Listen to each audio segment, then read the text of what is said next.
Hello everyone. आज हम 12th class के अकाउंट्स में पढ़ते हैं कैपिटल का रेशियो। देखिए, इससे पहले मैं आपको बता देता हूँ कि साझेदार जो होते हैं, साझेदार जो किसी बिजनेस के प्रॉफिट लॉस को आपस में बांटने के लिए सहमत होते हैं।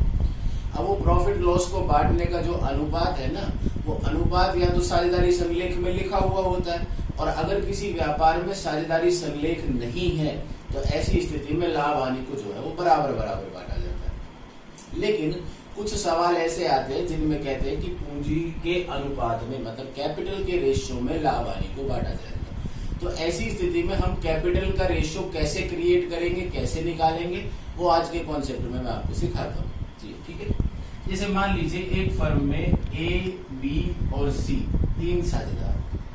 ठीक है, कितने साझेदार हैं? तीन साझेदार।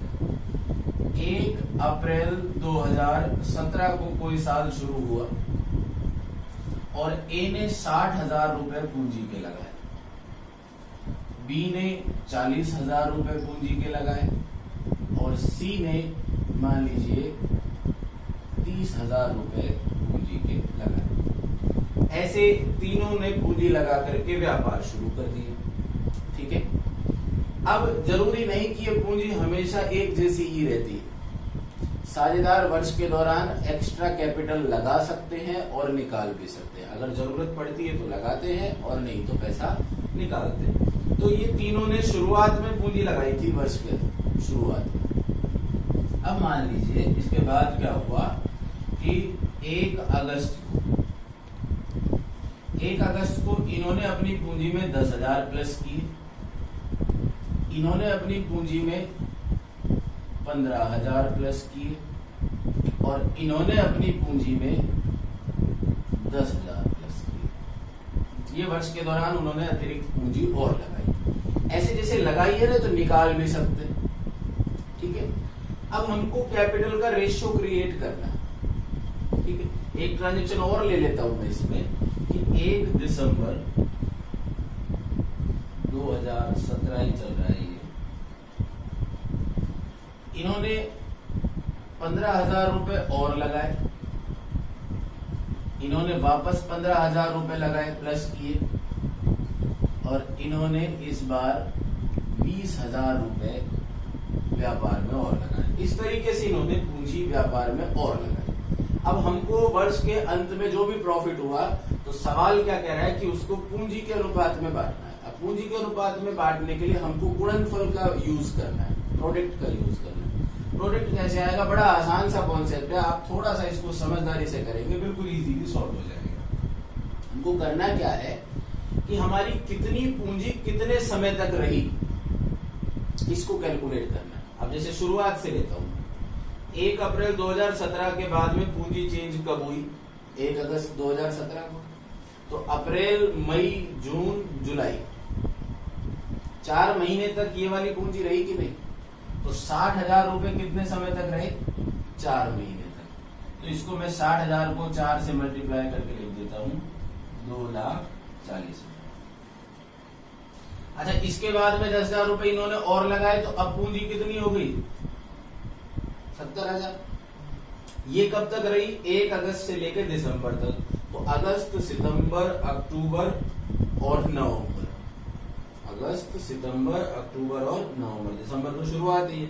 4 महीने ये कैपिटल रही, तो 70,000 रुपए रहे 4 महीने तक। ये हो गए आपके 2,80,000। क्लियर है? अच्छा, अब पूंजी यहां 70 थी, 15,000 रुपए और बढ़ गई कि नहीं बढ़ गई? तो अब कितनी हो गई? 85,000। ये कितने महीने तक रही? दिसंबर, जनवरी, फरवरी और मार्च। ये भी 4 महीने तक रही। तो इसको हम 4 से गुणा कर देंगे। ये आया हमारा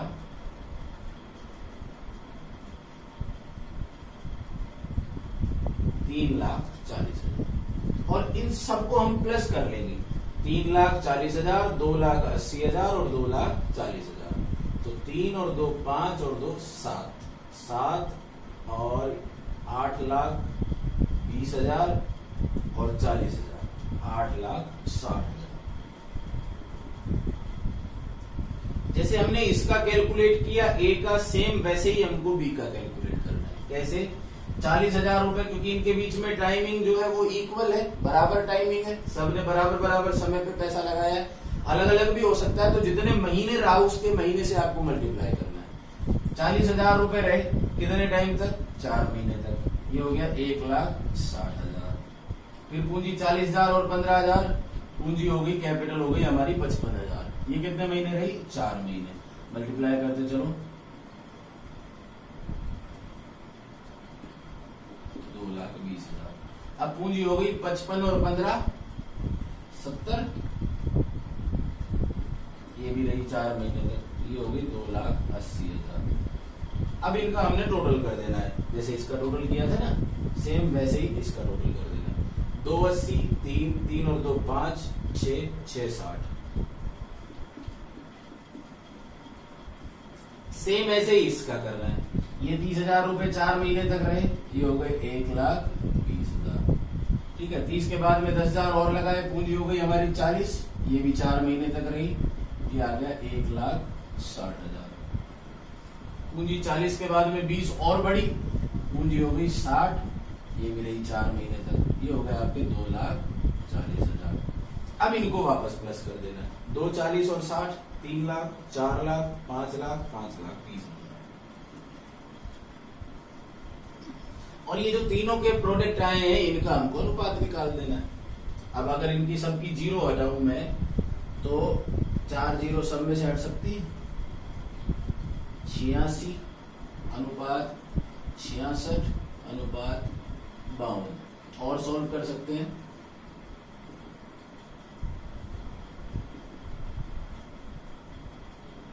ठीक है, इससे आगे ये सॉल्व नहीं होगा। तो इनका जो पूंजी का अनुपात या लाभ विभाजन अनुपात अब आएगा, वो आएगा 43 अनुपात 33 अनुपात 26। क्लियर है? Any problem? कॉन्सेप्ट क्लियर है? थोड़ा सा इसको आगे से दिखाया जाए। अब मैं आपको इसको वापस से समझा देता हूँ। करना कुछ भी नहीं है, शुरुआत में कितनी कितनी कैपिटल थी, कितने कितने महीने रही, उससे मल्टीप्लाई होगी।